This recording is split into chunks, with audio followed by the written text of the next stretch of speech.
नमस्कार, मैं शैलेंद्र पाराशर कालजयी नेगेटिव उज्जैनी में रहता हूं और शिक्षक के रूप में मैंने करीब काफ़ी पढ़ाया है।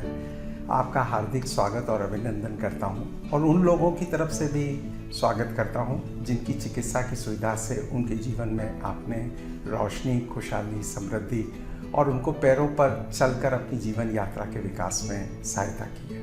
तो मैं आपका स्वागत और अभिनंदन करता हूं और आज हम आपके माध्यम से इस पूरी वैश्विक दुनिया को यह बताने जा रहे हैं और आज आपको हम विश्व प्रसिद्ध संयुक्त प्रतिस्थापन सर्जन, दूरदर्शी स्वास्थ्य सेवा उद्यमी, शेल्बी हॉस्पिटल के संस्थापक अध्यक्ष एवं प्रबंध संचालक, शेल्बी ब्रांड को ब्रांड की तरह वैश्विक स्तर पर स्थापित करने वाले डॉक्टर विक्रम शाह से उनके नित नए कीर्तिमान स्थापित करती हुई एक ऐसी यशस्वी अविराम यात्रा के अनुभव, लक्ष्य प्राप्ति, मातृभूमि के प्रति उनका प्रेम, मरीजों के प्रति उनकी संवेदनाएं एवं स्वस्थ रहने से खुशहाल जीवन की प्राप्ति आदि विषयों पर एक सारगर्भित, जीवन उपयोगी, स्वास्थ्यवर्धक एवं प्रेरक बातचीत कर रहे हैं और निश्चित रूप से इससे अनेक सुनने वाले श्रोताओं को, सहभागियों को लाभ मिलेगा। वस्तुतः उनके जीवन का व्रत तो बहुत बड़ा और फलक बहुत बड़ा है जिसे हम आप तक शायद नहीं पहुंचा पाएंगे इतने अल्प समय में, क्योंकि समय की अपनी सीमा होती है।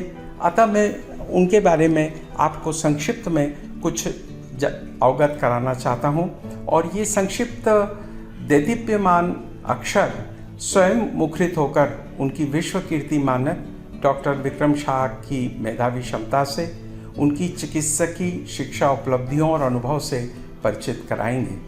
उन्होंने अपने अनुभव को विस्तार देते हुए अपने अध्ययन में अपनी मेधावी क्षमता से एक ऐसे क्षेत्र को चुना जहां व्यक्ति के काम करने का सामर्थ्य कम हो जाता है और उसके घुटने जब काम देने लगते हैं, ऐसे नए कीर्तिमान उन्होंने घुटने की सर्जरी के स्थापित किए, नई तकनीक स्थापित की और अनेक विश्व भर में अपनी यश पताका के साथ उन्होंने यात्रा शुरू की। वस्तुतः उन्हें अमेरिका में भी नौकरी मिल गई थी। वे सारी सुख सुविधाएं छोड़कर भारत में रहकर मातृभूमि की सेवा भावना के साथ अपने सपनों, उद्देश्यों और लक्ष्य प्राप्ति के जुनून के साथ एक नए आत्मविश्वास से उन्होंने गुजरात के अहमदाबाद नगर में वर्ष 1994 में 6 बिस्तर वाले अस्पताल की स्थापना का संकल्प लिया।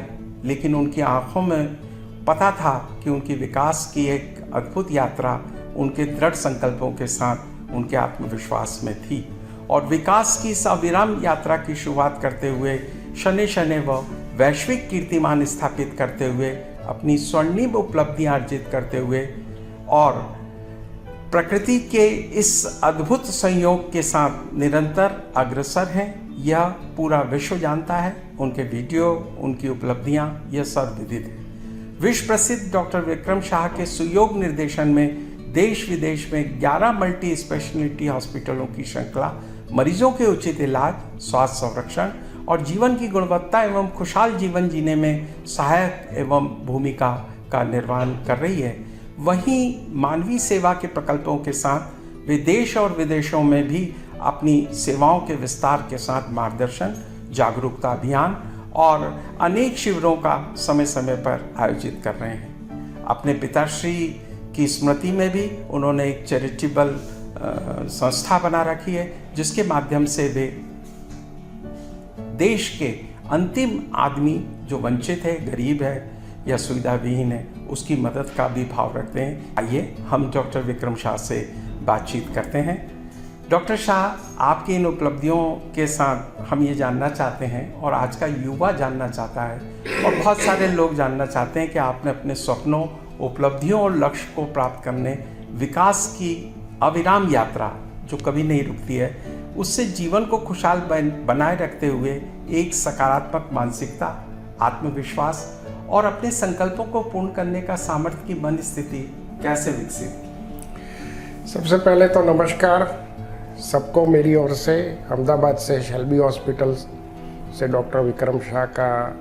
अभी सबसे पहले तो मुझे ये कहना है आपको कि मेरी हिंदी आपके जितनी अलंकारिक नहीं है जी और इतनी शुद्ध भी नहीं होगी। जी। तो मैं सबसे पहले माफ़ी चाहता हूँ कि मेरी हिंदी शुद्ध नहीं होगी, क्योंकि हर इंग्लिश शब्द का हिंदी मुझे मालूम नहीं है। जी हाँ। तो लेकिन मैं साफ सुथरा हिंदी बोल लेता हूँ। नहीं, और भाषा से ज्यादा डॉक्टर साहब भावनाएं महत्वपूर्ण होती है। हाँ जी, हाँ जिसका अंतःकरण शुद्ध होता है, हाँ उसके शब्द नहीं, उसके भाव बोलते हैं। हाँ जी। अभी ऐसा है कि हमने जो काम लिया हाथ में, वो काम के स्वरूप में कभी लिया नहीं। जी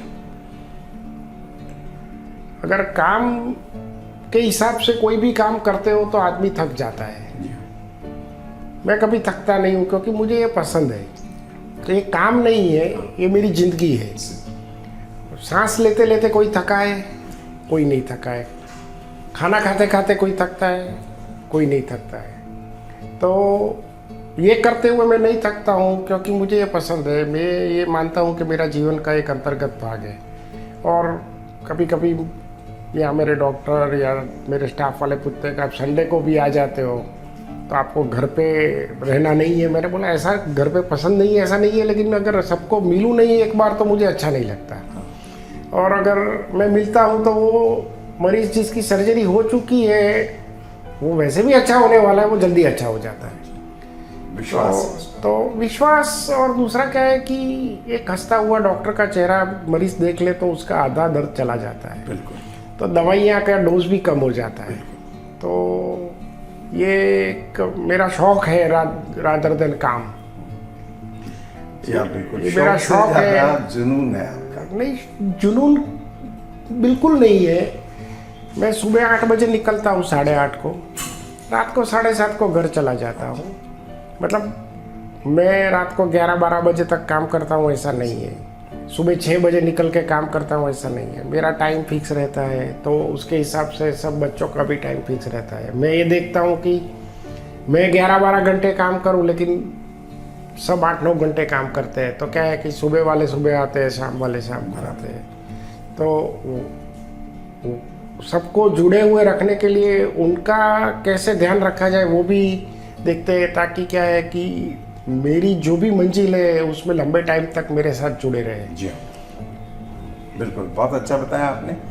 और आपने 1,25,000 से अधिक नी सर्जरी और अन्य चिकित्सा सुविधा उपलब्ध कर जो इतिहास रचा है, वो मरीजों के फीडबैक भी आपको मिलते होंगे। तो जो आप उनकी ज़िंदगी में खुशहाली लाए हैं और जो उनके चेहरों पर आप मुस्कान देखते हैं, चूँकि मेरा विषय एक नए विषय पर मैं आपसे बातचीत कर रहा हूँ कि उनको आनंद या खुशहाली या आत्मसंतोष मिलता है, तो आपको कैसा लगता है? मुझे एक्चुअली बहुत बढ़िया लगता है। एक्चुअली मेरी ज़िंदगी ही उसके इर्द गिर्द हो गई है कि भाई जब तक पेशेंट के मुंह पे हंसी नहीं आती है तब तक मैं मतलब पेशेंट तो घुटना तो ठीक होने वाला है, हिप ठीक होने वाला है, सर्जरी हो गया है, लेकिन अगर 1-2 दिन में पेशेंट हंसता हुआ नहीं दिखाई देता है तो मुझे चिंता होती है। मैं रिश्तेदारों को पूछता हूँ ये खाते हैं कि नहीं खाते हैं, ये ठीक से सोते हैं नहीं सोते हैं, और मालूम पड़ता है कि भाई एक आध चीज़ बराबर नहीं हो रही है। तो I take care of that part. भाई वो सीनियर सर्जन के होदे से मेरा काम नहीं है, फिर भी मैं वहाँ तक जाता हूँ कि खाया कि नहीं, सोया कि नहीं, क्योंकि मुझे वो हंसी देखनी है जाने से पहले कि भाई सब ठीक है। नहीं, बहुत अच्छी बात कही आपने।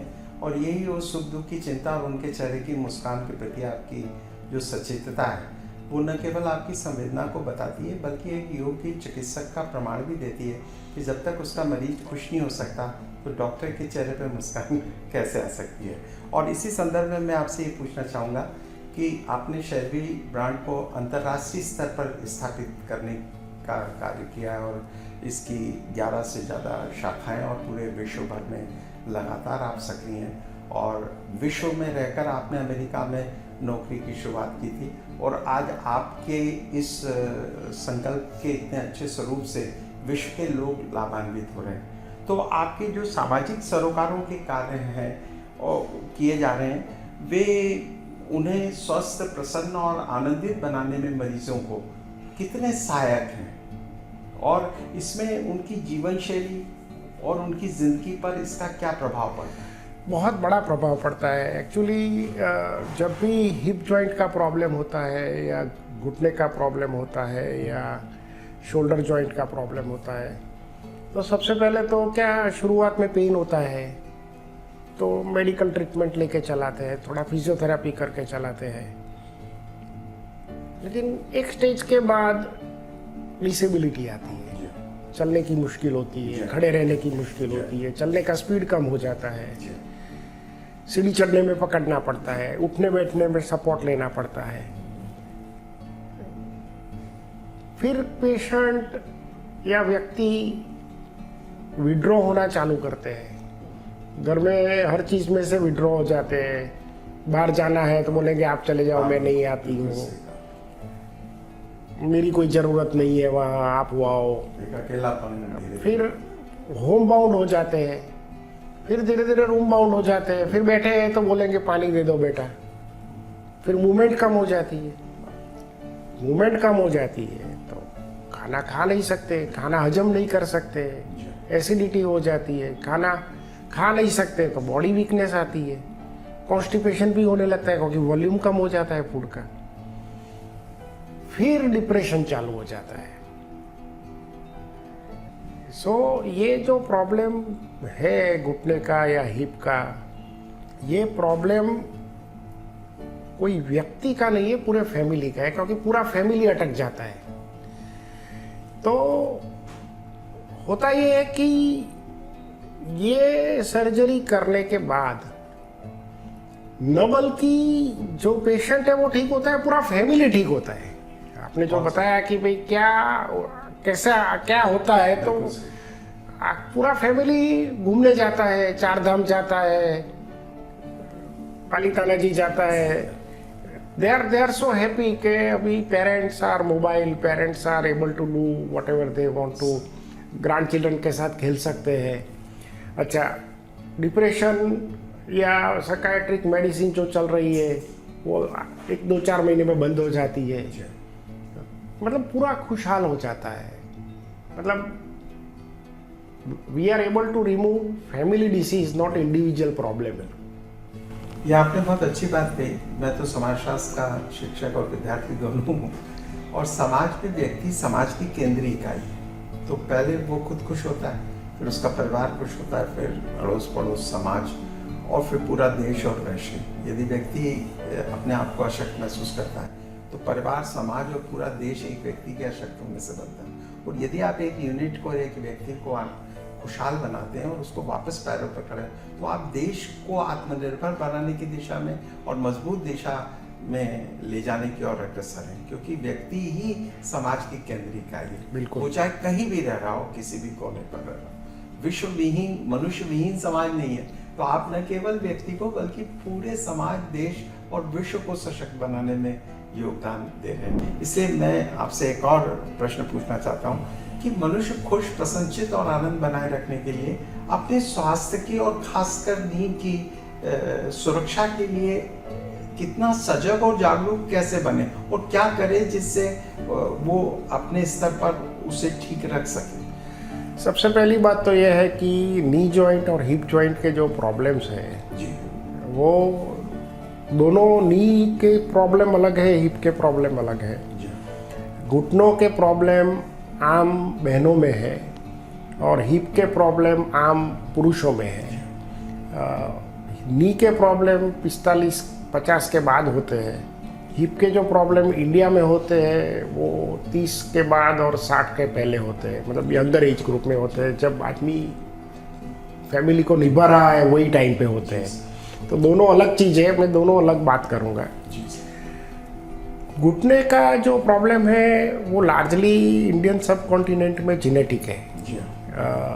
जेनेटिक माने हमारे 80% पेशेंट फीमेल होते हैं। दूसरा, जैसे कैटरेक्ट है कि भाई किसी को 50 साल में आता है, किसी को 80 साल में आता है, 10-20% को नहीं आता है।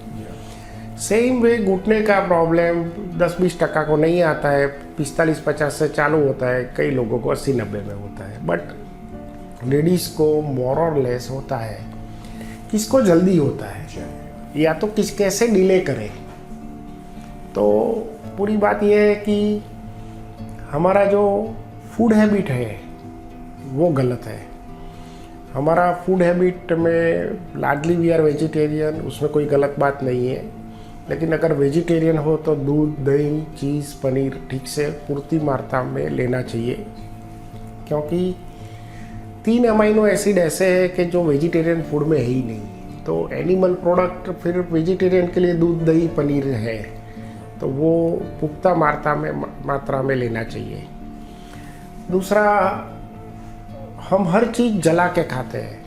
दुनिया का कोई प्राणी कुकिंग करके नहीं खाता है, हम खाली कुक करते हैं।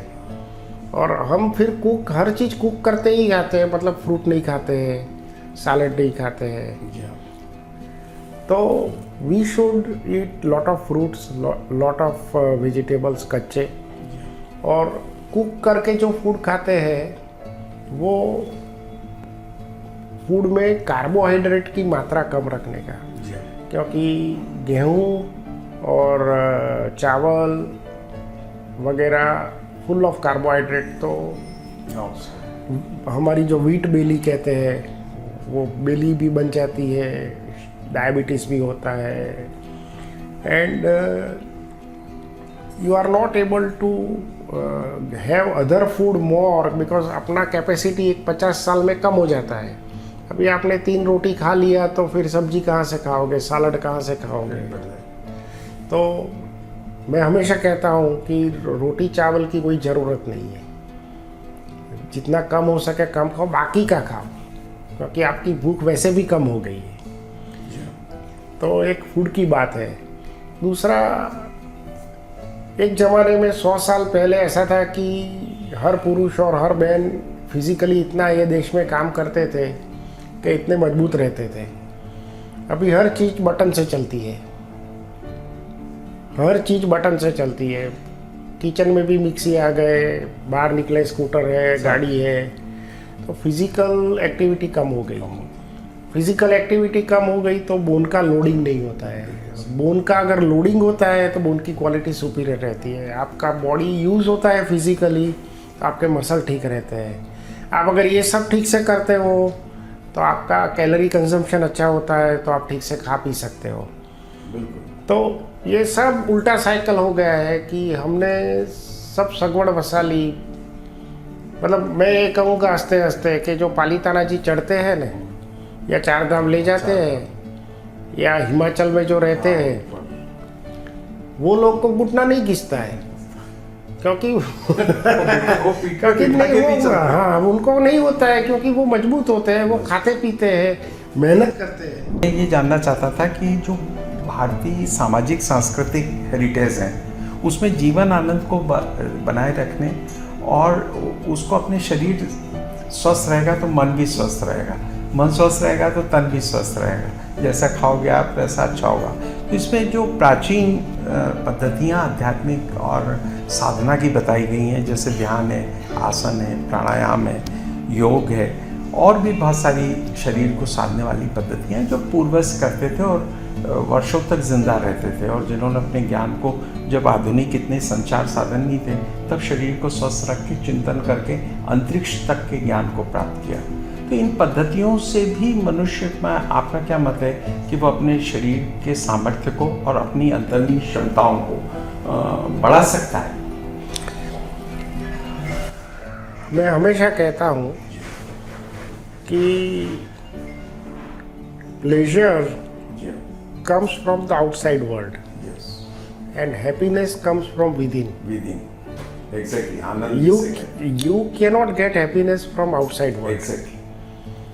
जितने पश्चिमी साधन है ना, वो प्लेजर का है, भोग का या आराम का। मतलब पंखा चालू किया, एसी चालू किया, मतलब आराम का आपको सगवड़ है, एक सुविधा है। Happiness comes from with in. वो आपका मेडिटेशन, प्राणायाम, योगा, ये सब चीज़ें आपके पास कुछ भी नहीं होगा तो भी खुश रखेगी।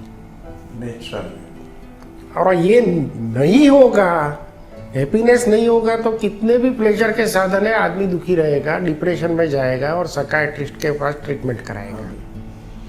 प्रदेश में आज भी लोग, लाखों लोग डिप्रेशन की गोलियां ले रहे हैं, हजारों लोग सुसाइड कर रहे हैं।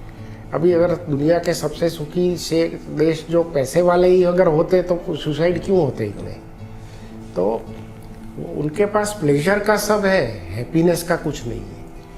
तो अपने देश के पास ये है, ये हमारी मूडी है, लेकिन कितने लोग समझते हैं और कितने लोग समझना चाहते हैं, वो बहुत इम्पोर्टेंट है। और आप जैसे लोग अगर इसके ऊपर काम करेंगे तो बहुत बढ़िया होगा, क्योंकि आजकल का जो युवा है ना, वो बहुत इम्पेशेंट बन गए हैं। मैं ये देख रहा हूँ। एंड इम्पेशेंट जो होते हैं ना, वो गलती ज़्यादा करते हैं, और वो गलतियाँ हो रही है, मैं देख रहा हूँ। बिल्कुल सही है। ये आपने बहुत अच्छा कहा। और मैंने भी ये बिटिया अमेरिका में है, तो अमेरिका को 5-6 महीने और यूरोप को घूमा है। तो एक डॉक्टर साहब आप जैसे उससे बातचीत कर रहा था, तो मैंने उनसे पूछा कि यहाँ तो डॉक्टर की आय अच्छी होगी, संपन्नता है, पैसा है। बोले नहीं, यहाँ सबसे अच्छी आय डॉक्टरों की मनोवैज्ञानिक डॉक्टर है, क्योंकि वो सिर्फ सुनने का काम करते हैं, और यहाँ संवाद की स्थिति खत्म हो गई, और अकेलापन इतना बढ़ गया है कि उसमें वो अपनी बात भी किसी से शेयर नहीं कर पाते। तो आपने बहुत अच्छी बात कही कि निश्चित रूप से ये पद्धतियाँ मनुष्य को आत्मसंवाद कराती हैं और उसको अंदर से मजबूत बनाती हैं, और वो शक्तियाँ अंतर्निहित जन्मसिद्ध खुश रहना हमारा अधिकार है, और हमारी इच्छा के विरुद्ध हमें कोई दुखी नहीं कर सकता, क्योंकि दुख और सुख कुछ होता नहीं है। जो अनुकूल है वो सुख है, जो अनुकूल नहीं है। न स्वर्ग और नरक की कोई कॉन्सेप्ट स्थायी नहीं है। जिसको जो नहीं मिल रहा है वो स्वर्ग है, और जो प्राप्त नहीं हो रहा वो नरक है, और जो प्राप्त होने वाला होगा यह हाइपोथेटिकल है। तो आपने बहुत अच्छी बात कही। वैश्विक वर्तमान जो परिवेश है, वही बात मैं आपसे अंत में आपसे पूछना चाहूँगा कि स्वास्थ्य की जागरूकता और खुशहाल जिंदगी किस तरह से व्यक्ति रखे। और आपने बहुत अच्छा कहा कि अब जो आप इंडेंसी विश्व स्वास्थ्य का संगठन का देखेंगे, उसमें भारत का अधिकांश युवा डिप्रेशन में आ रहा है। वही जो बीमारियां हैं वही यहाँ भी आ रही हैं। इम्पेशंस इम्पेशंस एंड पैसों को जरूरत से ज़्यादा महत्व देना। पैसे सगवड़ देते हैं, खुशहाली नहीं देते हैं। तो वो समझ लाना बहुत ज़रूरी है। और वर्तमान समय में क्या है कि केंद्र में धन आता जा रहा है, और मनुष्यता और मानवता के मूल्य परिधि से बाहर जाते जा रहे हैं। सही है। तो आपने बिल्कुल सही कहा कि धन हमारा सुविधाओं के अनुमय विनय का साधन है, पर अंतिम साध्य नहीं है। साध्य तो मनुष्यता और मनुष्य है। तो युवा पीढ़ी के लिए मैं आपसे अनुरोध करूंगा कि कोई वो खुशहाल रहे, संपन्न रहे, आप और आनंदित रहे। इसके लिए आप क्या कहना चाहेंगे? मैं हमेशा बच्चों को कहता हूँ कि आपको सबसे पहली बात तो ये है कि जो पसंद है वो काम करो। हमारे यहाँ क्या होता है कि जो भी नौकरी मिले कर लेते हैं, तो फिर नौकरी ऐसे करते हैं कि करने के लिए करते हैं। 3 बजे के बाद घड़ी देखते रहते हैं कि कितने बजे घर जाने का है। तो ऐसी नौकरी क्यों करनी पड़े? काम पसंद है वो करो तो जिंदगी में कुछ बनोगे। ये बात तो आपने कही नहीं है, बल्कि प्रूव की है, क्योंकि नी सर्जरी में आपने जो हीरोशिप हासिल की है चिकित्सा के क्षेत्र में, वो आपके कथन को प्रमाणित भी करती है। तो जो करो वो ऐसा करो कि दुनिया देखती रह जाए। और अभी जॉइंट रिप्लेसमेंट के क्षेत्र में शेल्बी दुनिया का सबसे बड़ा सेंटर है। इंडिया का नहीं, दुनिया का सबसे बड़ा सेंटर। तो बच्चों को खास मुझे ये कहना है कि भाई काम करो, वो करो कि जो पसंद हो। इसलिए कोई भी काम पूजा की तरह यदि किया जाता है तो वो पूजनीय वंदनीय है। आपने अपना इतना कीमती समय हमको दिया, हम अनुग्रहित हैं, और ईश्वर से यही प्रार्थना करते हैं कि शेल्बी ब्रांड विश्व का 1 नंबर का ब्रांड न केवल बने, बल्कि वो अंतिम आदमी को भी अपने पैर पे खड़ा करने का सामर्थ्य पैदा करे, जो देश की मुख्य धारा से जुड़े, विश्व से जुड़े, और उसकी अधरों पर जो आपने का प्रसन्नता और मुस्कान रहे, जो आप उसे दे सकें, वो सर्वोत्तम आपके लिए उपहार और वरदान है। आपको बहुत बहुत धन्यवाद Thank कि you. आपने अपने कीमती समय में से हमको कुछ क्षण दिए। आपके क्षण बहुत कीमती ही हम जानते हैं, फिर भी आपने हमको दिए। बहुत बहुत धन्यवाद। Thank you.